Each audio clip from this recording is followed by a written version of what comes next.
Hello दोस्तों, स्वागत है आपका हमारे इस नए वीडियो में। आज के इस वीडियो में आपको बताने वाला हूँ कि आप एसएसबी कांस्टेबल का ऑनलाइन फॉर्म कैसे फिल कर सकते हैं। दोस्तों यहाँ पे आपको एक लाइव फॉर्म फिल करके प्रिंट तक का पूरा प्रोसेस स्टेप बाय स्टेप यहाँ पे बताने वाला हूँ। तो दोस्तों फॉर्म को फिल करने के लिए आपको यहाँ पे एसएसबी की वेबसाइट पे आ जाना है। इस वेबसाइट पे आना कैसे है, इसका लिंक मैंने आपको डिस्क्रिप्शन में दे रखा है। इस पर आप क्लिक करेंगे तो डायरेक्ट आप इस पेज पे आ जाएंगे। यहाँ पे आने के बाद दोस्तों आपको सबसे पहले यहाँ पे रजिस्ट्रेशन करना पड़ेगा। ठीक है, यहाँ पे फॉर्म को फिल करने के लिए दोस्तों यहाँ पे एक रजिस्ट्रेशन का ऑप्शन है। यहाँ पे आपको रजिस्ट्रेशन पे क्लिक करके रजिस्ट्रेशन करना पड़ेगा। चलिए जी, हम यहाँ पे रजिस्ट्रेशन करते हैं। चलिए दोस्तों, जैसे आप रजिस्टर पे क्लिक करेंगे यहाँ पे देखिए पर्सनल डिटेल आ जाती है। ठीक है, यहाँ पे हमें अपनी पर्सनल डिटेल पूरी डाल देनी है। ठीक है, और जो डिटेल आप डालेंगे यहाँ पे आपके क्लास 10th की मार्कशीट के हिसाब से होना चाहिए। और दोस्तों आप अपने या अपने फादर मदर किसी के भी नाम के साथ में मिस्टर, मिसेज, श्री, श्रीमती यहाँ पे नहीं लगाएंगे। ठीक है, यहाँ पे साफ साफ यहाँ पे लिखा हुआ है दोस्तों। इसके बाद यहाँ पे जो डेट ऑफ बर्थ भी हमें डालनी है वो अपने हाई स्कूल की मार्कशीट के हिसाब से ही डालनी है। तो चलिए, हम यहाँ पे सबसे पहले पोस्ट अप्लाइड फॉर है। यहाँ पे कौन से पोस्ट के लिए आप अप्लाई करना चाहते हैं, यहाँ पे पोस्ट की लिस्ट आ जाती है। जिस भी पोस्ट के लिए आप एलिजिबल हैं और जिस भी पोस्ट के लिए आप अप्लाई करना चाहते हैं आपको उसको सेलेक्ट कर लेना है। जैसे कि मैं यहाँ पे पेंटर के लिए, कांस्टेबल पेंटर के लिए मैं यहाँ पे सेलेक्ट करता हूँ। देन जैसे आप सेलेक्ट करेंगे यहाँ पे देखिए पोस्ट की जो यहाँ पे इसेंशियल क्वालिफिकेशन जो ज़रूरत है इस पोस्ट के लिए यहाँ पे दिख जाएगी। जो है मैट्रिकुलेशन पास होना चाहिए। यहाँ पे हाई स्कूल कम से कम एक रिकॉग्नाइज्ड बोर्ड से आपका पास होना चाहिए। तो दोस्तों यहाँ पे क्वालिफिकेशन लिखिए। आप जिस भी पोस्ट के लिए यहाँ पे चूज करेंगे क्वालिफिकेशन यहाँ पे आ जाएंगी। आप इसको पढ़ लेंगे, अगर आप क्वालिफाई हैं तभी आप इस पोस्ट को फिल करेंगे। ठीक है, चलिए जी, हम यहाँ पे फॉर्म को फिल करना स्टार्ट करते हैं।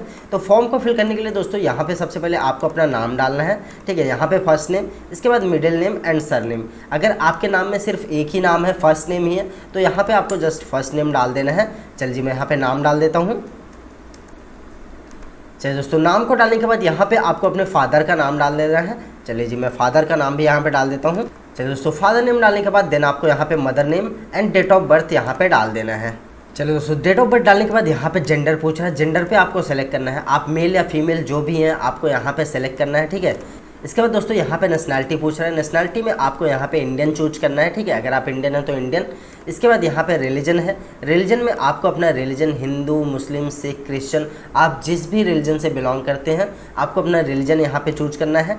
इसके बाद मैरिटल स्टेटस है, आप शादीशुदा हैं या अनमैरिड हैं यहाँ पे आपको चूज करना है। ठीक है, यहाँ पे अनमैरिड चूज करूँगा। इसके बाद यहाँ पे दोस्तों आपको अपनी कैटेगरी चूज करनी है। यहाँ पे सेलेक्ट पे क्लिक करना है। आप general, EWS, OBC, SC, ST जिस भी कैटेगरी से आते हैं आपको यहाँ पे चूज कर लेना है। चलिए दोस्तों, जैसे मैंने यहाँ पे अपनी कैटेगरी चूज करी, इसके बाद यहाँ पे देख सकते हैं यहाँ पे लिख के आ रहा है please make sure to submit relevant certificate at the time of document verification. मतलब अगर यहाँ पे मेरी जो है मैं जिनका फॉर्म फिल कर रहा हूँ अगर उनका सिलेक्शन हो जाता है तो डॉक्यूमेंट वेरिफिकेशन के टाइम पे उन्हें यहाँ पे कास्ट सर्टिफिकेट जो है लेके जाना पड़ेगा। ठीक है, इसके बाद दोस्तों यहाँ पे पूछा whether you belong to community. यहाँ पे देख लेंगे आप इस कम्युनिटी से तो बिलोंग नहीं करते हैं। जैसे यहाँ पे गोरखा है, डोगरस है, मरथास है, ऐसा कुछ करके यहाँ पे है। तो अगर आप इस कैटेगरी से बिलोंग करते हैं तो आपको यहाँ पे यस करना है, नहीं तो नो। तो मैं यहाँ पे नो करूँगा। इसके बाद यहाँ पे वेदर डोमिसाइल ऑर्डिनरी इन जम्मू कश्मीर ड्यूरिंग, तो यहाँ पे आपको नो करना है। इसके बाद दोस्तों यहाँ पे पूछ रहा है वेदर अफेक्टेड इन 1994 रायोट्स और कम्युनल रायोट्स ऑफ 2002 गुजरात। तो आपको यहाँ पे यस या नो करना है, तो मैं यहाँ पे नो करूँगा। ठीक है, इसके बाद यहाँ पे पूछा वेदर एक्स सर्विसमैन। अगर आप एक्स सर्विसमैन हैं तो आपको यस करना है, नहीं तो नो। इसके बाद दोस्तों यहाँ पे पूछा whether departmental candidate with 3 year continue service in central government. अगर आपने सेंट्रल गवर्नमेंट कंटिन्यू 3 साल की सर्विस दी है तभी आपको यहाँ पे यस करना है, नहीं तो नो। तो मैं यहाँ पे नो करूँगा। इसके बाद थोड़ा सा नीचे आना है आपको। इसके बाद दोस्तों यहाँ पे मेन चीज़ है, यहाँ पे आपको ध्यान से इसको देना है, ध्यान से यहाँ पे चूज करना है। यहाँ पे पूछ रहा है have 2 year work experience in respective trade. ठीक है, मतलब क्या आपके पास 2 साल का एक्सपीरियंस है जो ट्रेड आपने चूज करा जो पोस्ट उसके लिए, या फिर और लिखा है। इसके बाद या फिर यहाँ पे पूछ रहा है have 1 year certificate course from a recognised industrial training institute और vocational institute with at least 1 year experience in the respective trade. इसका मतलब यही दोस्तों, क्या आपने 1 साल का जो सर्टिफिकेशन कोर्स है किसी इंडस्ट्रियल ट्रेनिंग इंस्टीट्यूट से कंप्लीट करा है, या फिर किसी वोकेशनल इंस्टीट्यूट से आपने 1 साल का एक्सपीरियंस आपके पास है। ठीक है, अगर आपके पास 2 साल का एक्सपीरियंस है तो आपको यहाँ पे यस करना है। अगर आपके पास 1 साल का एक्सपीरियंस है या फिर 1 साल का डिप्लोमा कोर्स या फिर 1 साल का कोई सर्टिफिकेशन कोर्स आपके पास है, देन आपको यहाँ पे यस करना है और इसको नो कर देना अगर आपके पास 2 साल का एक्सपीरियंस नहीं है तो। अगर दोनों आपके पास है तो यहाँ पे दोनों में आपको यस कर देना है। ठीक है, तो मेरे पास यहाँ पे सेकंड वाले में यस है। इसके बाद यहाँ पे फर्स्ट वाला जो 2 साल का एक्सपीरियंस है मेरे पास यहाँ पे मेरे कैंडिडेट के पास में नहीं है, तो मैं यहाँ पे इसको नो करूँगा। इसके बाद यहाँ पे सेकंड वाले में 1 ईयर सर्टिफिकेशन कोर्स यहाँ पे यस करूँगा। इसके बाद दोस्तों यहाँ पे पूछा सेलेक्ट आइडेंटिटी कार्ड टाइप। यहाँ पे आइडेंटिटी कार्ड टाइप आपको चूज करना है दोस्तों। यहाँ पे आधार कार्ड है, वोटर ID कार्ड है, पैन कार्ड है, आपके पास जो भी इसमें से ID कार्ड है आपको उसको चूज कर लेना है। चलिए मैं यहाँ पे आधार कार्ड चूज करूँगा। इसके बाद यहाँ पे आपको अपने आइडेंटिटी कार्ड का नंबर यहाँ पे डाल देना है। आपने जो भी यहाँ पे आइडेंटिटी कार्ड चूज करा है उसका नंबर यहाँ पे डाल देना है। इसके बाद यहाँ पे आइडेंटिफिकेशन मार्क्स पूछ रहा है। यहाँ पे आपको अपना आइडेंटिफिकेशन मार्क्स मतलब आपकी बॉडी पे कोई भी विजिबल आइडेंटिफिकेशन मार्क्स है तो आपको यहाँ पे डाल देना है, ठीक है। आइडेंटिफिकेशन मार्क्स मतलब दोस्तों कहीं पे आपके चेहरे पे या फिर हाथ पाँव में कहीं पे चोट का निशान या तिल मस्सा कुछ भी है तो आपको यहाँ पे डाल देना है। अगर कुछ भी नहीं है तो यहाँ पे NA आपको नॉट अप्लीकेबल लिख देना है, ठीक है। इसके बाद यहाँ पे आपको कैंडिडेट का mobile number and email address यहाँ पे दोनों चीज़ यहाँ पे डाल देना है। पहला मोबाइल नंबर, इसके बाद ईमेल एड्रेस। चलिए दोस्तों इसके बाद यहाँ पे देखिए constable painter educational qualification detail यहाँ पे पूछ रहा है। यहाँ पे देखिए एग्जाम का नाम है, जैसे मैट्रिकुलेशन में मतलब 10th पास, यहाँ पे कम से कम आपको 10th पास की डिटेल यहाँ पे डालनी पड़ेगी, ठीक है। यहाँ पे 10th कम से कम आपका पास होना चाहिए। यहाँ पे स्टार मार्क है मतलब ये मैंडेटरी है, तो कम से कम 10 यहाँ पे आपको डालना पड़ेगा। इसके बाद यहाँ पे डिप्लोमा, ग्रेजुएशन या 10+2 आपने जो भी किया है यहाँ पे डाल देंगे। चलिए मैं क्लास 10th की डिटेल यहाँ पे डाल देता हूँ। यहाँ पे आपको नेम ऑफ स्कूल, बोर्ड या यूनिवर्सिटी का नाम यहाँ पे डाल देना। चलिए मैं यहाँ पे बोर्ड का नाम डाल देता हूँ। चलिए दोस्तों इसके बाद यहाँ पे पूछ रहा है ईयर ऑफ एग्जाम, आपने कौन से साल में एग्जाम को कंप्लीट करा है यहाँ पे आपको डाल देना। चलिए मैं डाल देता हूँ। इसके बाद आपको अपने हाई स्कूल का रोल नंबर यहाँ पे डाल देना दोस्तों। इसके बाद यहाँ पे आपको अपने हाई स्कूल की मार्कशीट पे देखेंगे तो सर्टिफिकेट नंबर एक लिखा होता है। मार्कशीट पे देखेंगे तो बहुत ध्यान से आपको एक सर्टिफिकेट नंबर आपके मार्कशीट पे मिल जाता है, उस सर्टिफिकेट नंबर को यहाँ पे डाल देना है। चलिए दोस्तों इसके बाद यहाँ पे डेट ऑफ इशू मतलब आपके मार्कशीट पे आप नीचे की तरफ देखेंगे, ठीक है। आप नीचे की तरफ पे देखेंगे, अगर आपका यूपी बोर्ड से नीचे की तरफ उसमें डेट ऑफ इशू जो मार्कशीट पे एक डेट लिखी होती है, कब वहाँ पे लिखा हुआ है, जो भी डेट यहाँ पे लिखा है आपको यहाँ पे कैलेंडर से चूज करके डाल देना है। चलिए दोस्तों इसके बाद यहाँ पे सब्जेक्ट पूछा। सब्जेक्ट में यहाँ पे आपको सेलेक्ट करना है science as a main subject. अगर आपका था हाई स्कूल में तो यहाँ पे आपको science as a main subject choose करना है। अगर साइंस के अलावा कोई और सब्जेक्ट आपका मेन सब्जेक्ट में था तो इन्हीं सब्जेक्ट पे यहाँ पे चूज करना है। तो मेरा यहाँ पे science as a main subject था तो मैं यहाँ पे चूज करूँगा।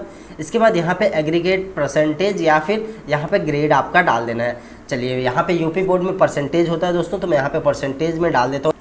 चलिए दोस्तों मैंने यहाँ पे परसेंटेज डाल दिया। इसके बाद यहाँ पे 10+2, अगर आपके पास 10+2 है तो आप डाल सकते हैं। हालांकि यहाँ पे हाई स्कूल ही मैंडेटरी है, हाई स्कूल की ही यहाँ पे ज़रूरत है दोस्तों, तो मैंने यहाँ पे हाई स्कूल की डिटेल फिल कर दी है। अगर आप चाहें तो 12th की डिटेल यहाँ पे फिल कर सकते हैं।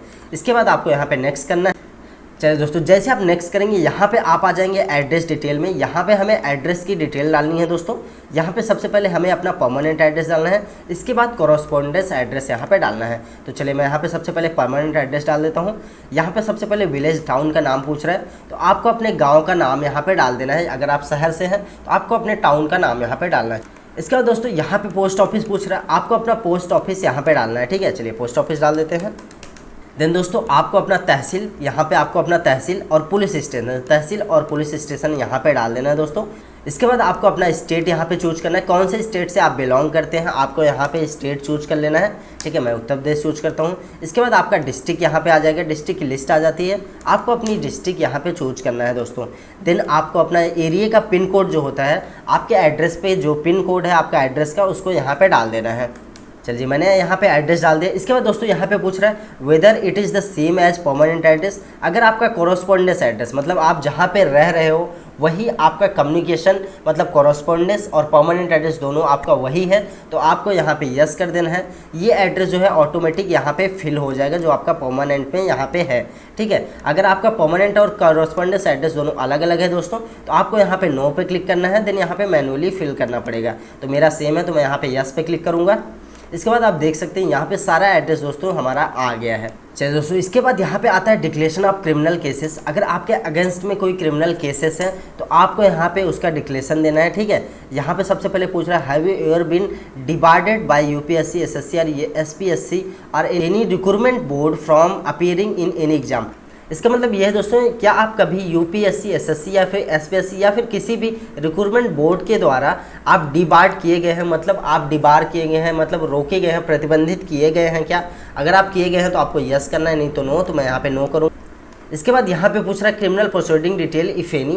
तो यहाँ पे क्रिमिनल प्रोसीडिंग डिटेल, यहाँ पे हमें क्रिमिनल की डिटेल सारी देनी है। अगर आपके खिलाफ में कोई क्रिमिनल डिटेल है तो यहाँ पे आपको पढ़ लेना है, सारी चीज़ें हैं यहाँ पे। क्या आपके खिलाफ कभी एफआईआर वगैरह दर्ज की गई हैं? अगर की गई हैं तो यस, नहीं तो नो। इसके बाद यहाँ पे पूछ रहा है आपके खिलाफ कोई criminal case, FIR, criminal case pending है अभी किसी कोर्ट या पुलिस स्टेशन में, इस टाइम जब आप फॉर्म को फिल कर रहे हैं तो यहाँ पे यस करना है। अगर कोई पेंडिंग है, कोई केस है आपके नाम पे तो यस, नहीं तो नो यहाँ पे करना है। इसके बाद यहाँ पे पूछा have you ever been arrested, मतलब कभी आप अरेस्ट किए गए हैं कि नहीं, तो यहाँ पे यस नो आपको करना है।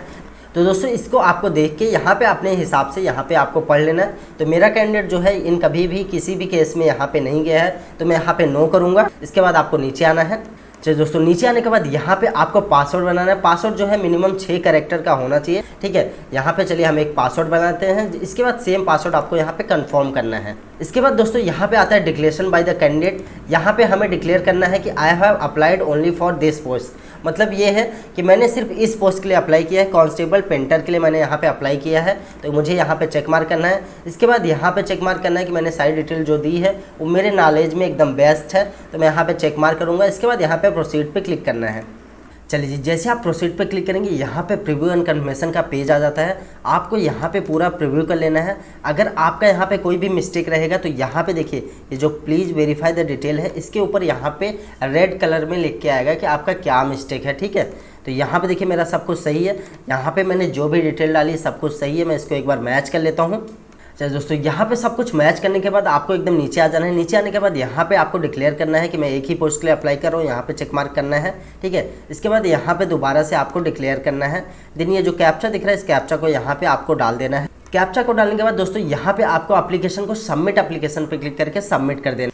चलिए, जैसे आप सबमिट करेंगे यहाँ पे पूछेगा have you verify the detail, तो हमने यहाँ पे डिटेल को वेरीफाई कर लिया, ओके। देन इसके बाद श्योर, हाँ ओके। चलिए दोस्तों, यहाँ पे देखिए हमारा रजिस्ट्रेशन नंबर हमारे सामने आ गया है। यहाँ पे लिख के आ गया please note down registration ID, ठीक है। हमारा रजिस्ट्रेशन आईडी हमारे सामने आ गया है। ये रजिस्ट्रेशन आईडी दोस्तों हमारे mail ID and mobile number पे भी टेक्स्ट मैसेज के जरिए आ जाती है। अब इसके बाद यहाँ पे हमें अपनी फ़ोटोग्राफ अपलोड करनी है। फ़ोटोग्राफ में देखिए क्या चीज़ें आपको देख लेनी है। यहाँ पे जो है फ़ोटो आपका 6 महीने से पुराना नहीं होना चाहिए। फ़ोटो जो है बिल्कुल शार्प एंड फोकस क्लियर होनी चाहिए। फ़ोटो का फॉर्मेट जो होगा दोस्तों जेपीजी फॉर्मेट में होने वाला है, ठीक है। फाइल जो है हमारा यहाँ पे 500 KB से कम होना चाहिए, ठीक है। यहाँ पे देखिए फ़ोटो इतना जूम करके भी आपको नहीं लगाना है, बहुत ज़्यादा दूर से भी नहीं लगाना है। इतना फ़ोटो यहाँ पे जिसमें आपका 80% फेस जो है विजिबल हो, यही फ़ोटो आपको लगाना है। तो दोस्तों यहाँ पे चूज फाइल करके आपको अपनी फ़ोटो यहाँ पे चूज कर लेनी है। चलिए जी, मैं यहाँ पे चूज फाइल करके फ़ोटो को चूज कर लेता हूँ। चलिए दोस्तों, हमने फ़ोटो यहाँ पे चूज कर दिया है। इसके बाद यहाँ पे अपलोड सिग्नेचर है। सिग्नेचर भी यहाँ पे आपको पढ़ लेना। सिग्नेचर जो है आपका व्हाइट पेपर पे होना चाहिए। सिग्नेचर आपका ब्लू या फिर ब्लैक इंक से होना चाहिए, मतलब ब्लू या ब्लैक पेन से यहाँ पे होना चाहिए। उसका भी फाइल आपको यहाँ पे JPG या फिर PNG में फॉर्मेट में होना चाहिए। इसका साइज़ जो है सिग्नेचर का आपका 200 KB या फिर उससे कम होना चाहिए। तो दोस्तों यहाँ पे आपको चूज फाइल करके आपको अपनी सिग्नेचर यहाँ पे चूज कर लेनी है। चलिए दोस्तों, हमने अपनी सिग्नेचर यहाँ पे चूज कर दिया है। इसके बाद आपको यहाँ पे प्रोसीड पे क्लिक कर देना है। चलिए दोस्तों, जैसे आप प्रोसीड पे क्लिक करेंगे यहाँ पे देखिए हमारा एप्लीकेशन जो है फाइनली सबमिट हो गया है। यहाँ पे देखिए the application form submitted by you is provisionally registered, ठीक है। मतलब यहाँ पे हमारा जो फॉर्म जो हम फिल कर रहे थे यहाँ पे हमारा फाइनल सबमिट हो गया है। दोस्तों हमारा पेमेंट यहाँ पे नहीं कटा है, क्योंकि मैं जिस भी कैंडिडेट का फिल कर रहा था वो SC कैटेगरी से बिलोंग करते हैं, तो उनका यहाँ पे फीस नहीं लगेगा। तो यहाँ पे पोस्ट अप्लाइड, यहाँ पे हमने कांस्टेबल पेंटर के लिए पोस्ट यहाँ पे अप्लाई करा हुआ था। इसके बाद हमारा रजिस्ट्रेशन ID यहाँ पे आ गई है। हम थोड़ा सा नीचे आते हैं तो यहाँ पे हमारा सारा डॉक्यूमेंटेशन वगैरह यहाँ पे है, ठीक है। जब डॉक्यूमेंटेशन होगा तो यहाँ पे क्या क्या आपको कैसे करना है यहाँ पे लिखा हुआ है सब कुछ। तो यहाँ पे आपको प्रिंट एक्नॉलेजमेंट पे क्लिक करना है। तो दोस्तों जैसे आप प्रिंट एक्नॉलेजमेंट पे क्लिक करेंगे यहाँ पे आपका फाइनल प्रिंट पूरा आपके सामने यहाँ पे आ जाता है। इसको आपको जस्ट कंट्रोल P करके, आपको अगर आप कंप्यूटर में कर रहे हैं तो कंट्रोल P पे क्लिक करेंगे तो आपके पास प्रिंटर है तो आप प्रिंट कर सकते हैं, या फिर आप इसको PDF में सेव भी कर सकते हैं। तो दोस्तों मैंने यहाँ पे आपको SSB कांस्टेबल का फॉर्म फिल करने का पूरा प्रोसेस यहाँ पे मैंने आपको बता दिया है। इसके बाद मैं नेक्स्ट वीडियो में 1 दिन के बाद ही मैं यहाँ पे लाने वाला हूँ SSC हेड कांस्टेबल का फॉर्म कैसे फिल कर सकते हैं। तो दोस्तों अगर आप एसएससी हेड कांस्टेबल का भी फॉर्म फिल करना चाहते हैं तो आप मेरे उस वीडियो को देख के आप अपना एसएससी हेड कांस्टेबल का फॉर्म भी स्टेप बाय स्टेप फिल कर सकते हैं। अगर ये वीडियो आपको पसंद आई हो तो वीडियो को लाइक, शेयर और चैनल को सब्सक्राइब जरूर कीजिएगा।